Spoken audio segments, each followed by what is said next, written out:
Good morning. Welcome to EXSIN Live. Phil is not here today. He is out of town in Omaha. So today we're going to do something a little bit different, and we're going to talk about something that's really important to every single business owner out there, and that is leadership fundamentals.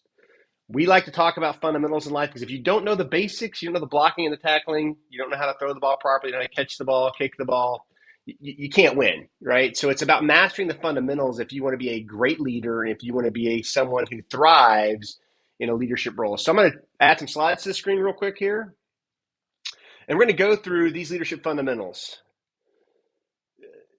Being a leader is about motivating people to do the right thing every time by creating an environment of trust.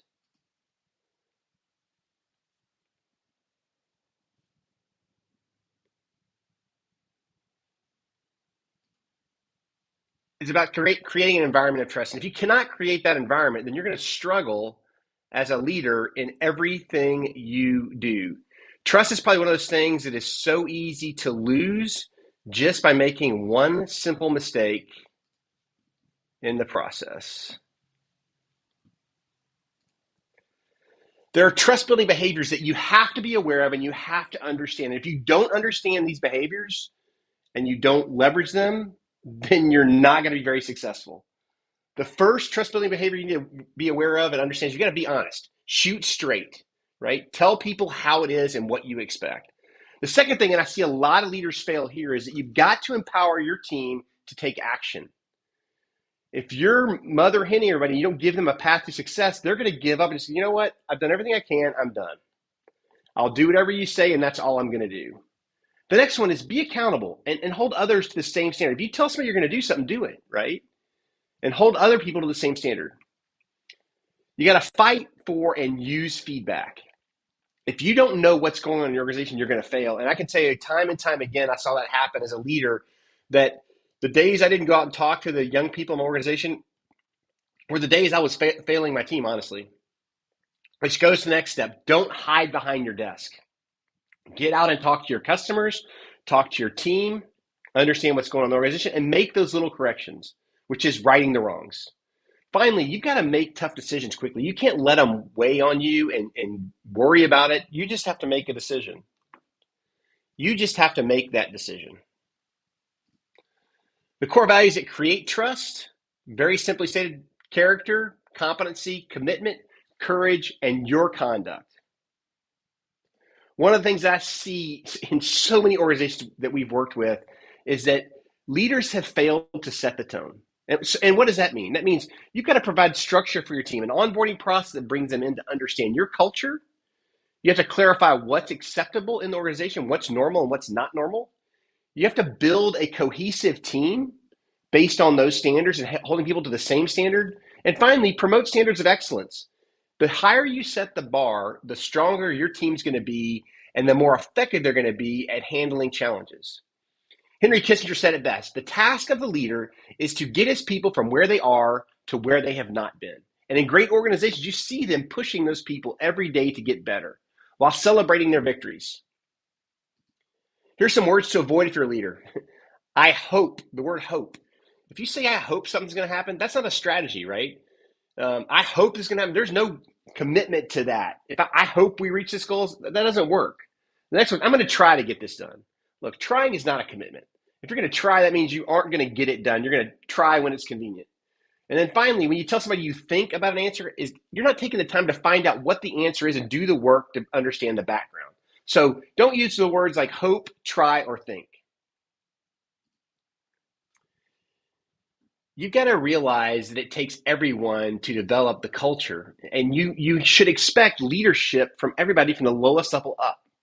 The way you do that is you create a compatible shared vision that's achievable for the entire team. You build a collaborative plan to achieve the vision and its effects. You give your team the resources they need to succeed. And then ultimately you execute, and execute again and clean up any challenges.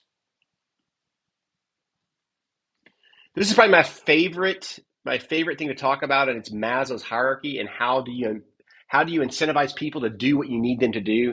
And there's a big misnomer here that most leaders don't understand. People think that if you throw money at something, you'll fix the problem. That's just not the case. You've got to understand how Maslow works. So you've got your psychological, physiological needs and safety needs at the bottom of the pyramid. And those things you need to survive. If you want to self-actualize and move up the pyramid and feel better about yourself, you have to have love and belonging. You have to have self-esteem. You have to achieve your goals, right? Have that self-actualization that you're doing more than just making a paycheck. Understanding people and how they react to incentives is how you become an effective leader. You need to know how they think, how they're going to react, what satisfies and what motivates them. Physiological and safety, the bottom two rungs on Maslow's hierarchy, are hygiene factors. They do not motivate people. They satisfy people. And if you don't satisfy people, they're demotivated and they will move. They will leave to another organization. Pay, working conditions, job security are hygiene factors. Quality of life is hygiene factors. So you got to pay people what they're worth and do the right thing, but don't throw money at the problem because you think it's going to make them work harder or better. Motivating factors are those things that are going to help people self-actualize and feel like they're part of the organization and want to give back. They're those things that encourage people to give the best to the job and get the most personal reward from the job. Recognize success. Give them responsibility and ownership. Give them meaningful work. Empower them to do their job. The quality of opportunity is how you keep your best and brightest people. If they know they can go there and grow and succeed, they're going to stay with you and they're going to work as hard as they can. Stephen Covey's in 7 Habits of Highly Effective People talks about what those things you need to do to be effective. Habit 1 is be proactive. Take action. Habit 2 is know where you're going and begin knowing where you're headed. Habit 3 is put the first things first. Make the things that are critical the first thing you do every day. Don't waste your day answering emails and sub-menial tasks. Get the hard stuff done first. Habit 4, think win-win. I don't know how many times I see people wanting to beat somebody else. Look, we're in the business world. We're trying to be successful. It's a blue ocean. There's plenty of success out there for everybody. So you need to be thinking win-win when you're working with your team and when you're working with your customers and you're working with your competitors. How do we grow together to have a better business? Habit 5, God gave you 2 ears and 1 mouth for a reason. You need to understand what people are saying to you first. Once you understand what people are saying and their perspective they're coming, then you can talk about what you feel and how you think things should be. Habit 6 is synergize, bring the team together. And the final, and this is another place where I see companies fail, is that they don't offer opportunities for their team to sharpen the saw. If you are not reading a book a month, if you're trying to find a way to get better every week in what you do, then you're failing your team. If you're not giving your team opportunities for that, then you're failing them.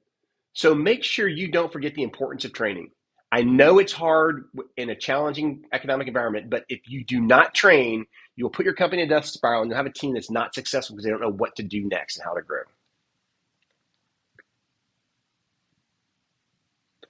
Look, at the end of the day, leadership is simply about how you support your team and you create trust. It's nothing more difficult than that. I'm not going to lie to you, leading a team is hard and there are so many challenges associated with it. But if you want to be successful, then you have to support your team and you have to know what it takes to reach success. I hope you guys enjoyed this episode of EXSIN Live, the Leadership Fundamentals. With that, I'm Dave Evans and I am out of here.